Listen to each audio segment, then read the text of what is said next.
You guys have now, I think, reached the round 16 for the first time since 1999. So, what does this win mean for what you guys are trying to accomplish? Because this felt like you guys were dancing afterwards. This didn't seem like just another win at the office for y'all.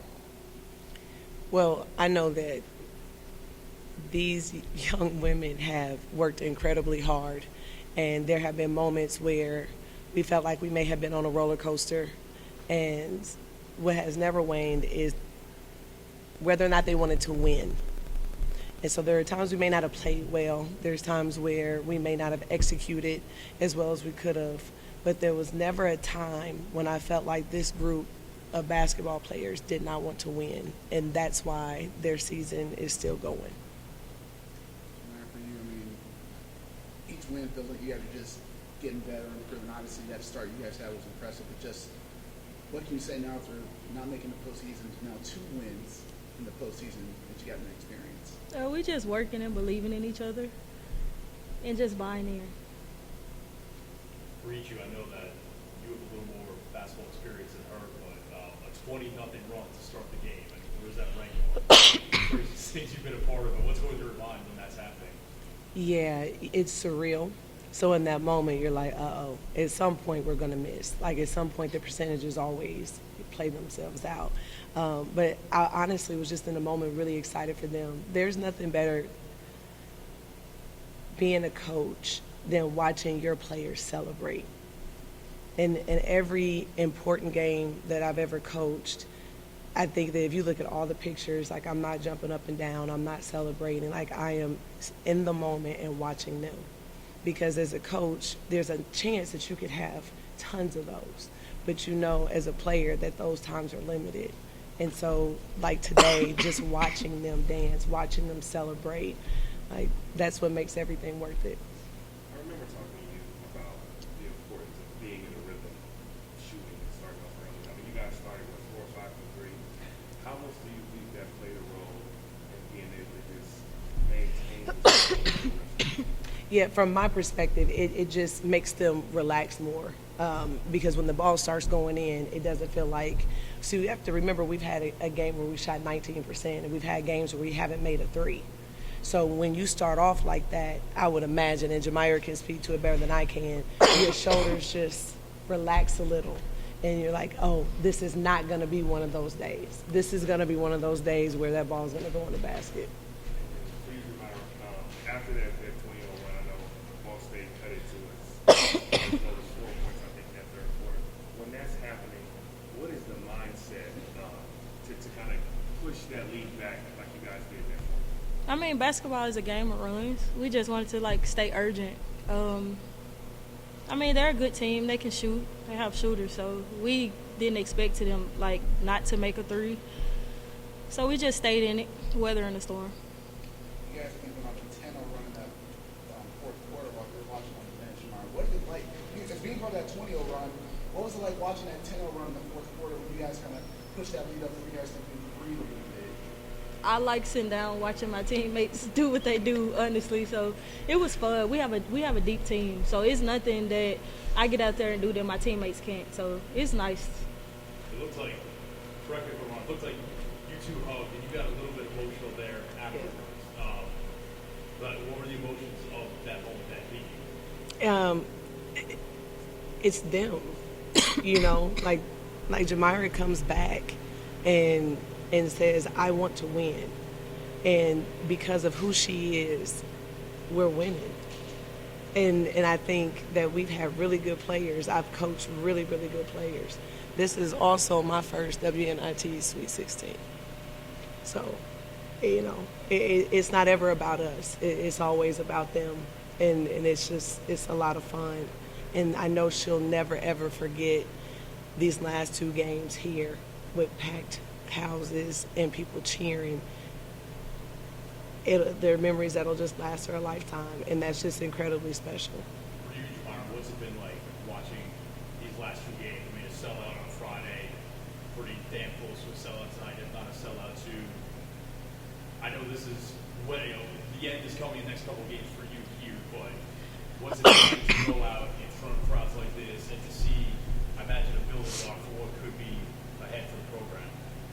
It's unreal, honestly. we worked hard for this moment, so it's just paying off. It's literally paying off.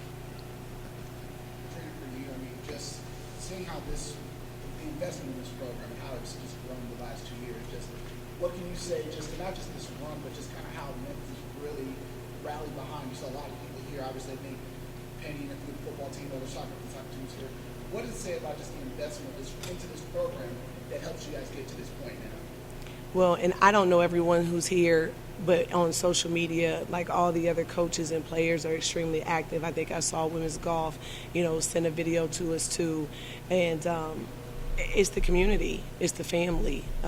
It is what Laird has created, in this athletic department. It's what Lauren with 901 Women that's creating a sisterhood, not just the way that we refer to it amongst our kids in our program, but within this department. And it's not just between student athletes, it's between coaches, it's between administrators. I think that what we are doing is just a reflection of that investment that you're talking about. We have made great strides around here. The field house, I know you all get to see part of it, but there's another part where their suite is that has been renovated and invested in. And we go out to the softball game and they've got a new video board out there. It's just there's an investment being made in young people. And we've been hired to make sure that we guide them through that. But that's the administration. That's President Hargrave. That's our board of trustees. I'm sure that there's 7 layers that I've got no idea about who sit in a room and make decisions. But there has to be everybody on the same page for this type of stuff to happen all across the board. I know it's always about them, but for you, is this some of the most fun that you've had coaching? Oh, absolutely. Even when we had our most success at Wright State, which again I had a great AD too there, it was kind of COVID time. So like it wasn't like this, and we weren't hosting. And I think just the timing and the fact that this is just a basketball city, so you can have 2,000 people at a women's basketball game on a Monday night. I just think that it's incredible, and it's just very, very special. I guess for you too, like when you see just how much the school is investing in you guys and how much they are making you a priority, just what does that do for you guys as players? Does that make you more excited or just more inspired? Just, what does it do for you guys to see that investment? It definitely makes us more excited. It makes us want to keep working harder and, just showing up every day.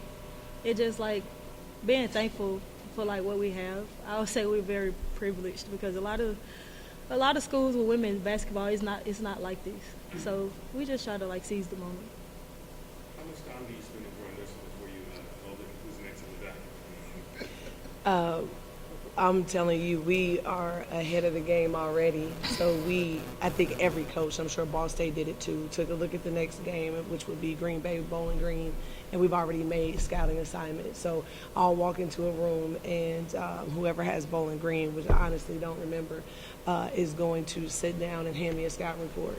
And we'll start watching and talking tonight, but we won't bother them with it until tomorrow so that they get a chance to rest and enjoy the moment.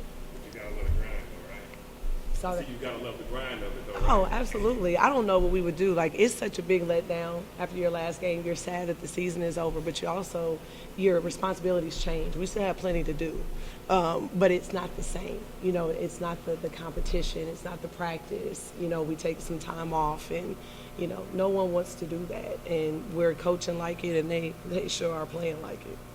It's Bowling Green. I think I just saw right now Bowling Green. So I guess. Soon to ask, but I guess just kind of excited to get that third round game and just another team, another chance to do what you guys do. For sure, and I know Robin. She's a great coach. Us being in Ohio at the same time, and she has a reputation for having very disciplined teams that move the ball well. They're undersized, but they are tough and they are scrappy and they play hard, and they will not leave anything out there on the floor.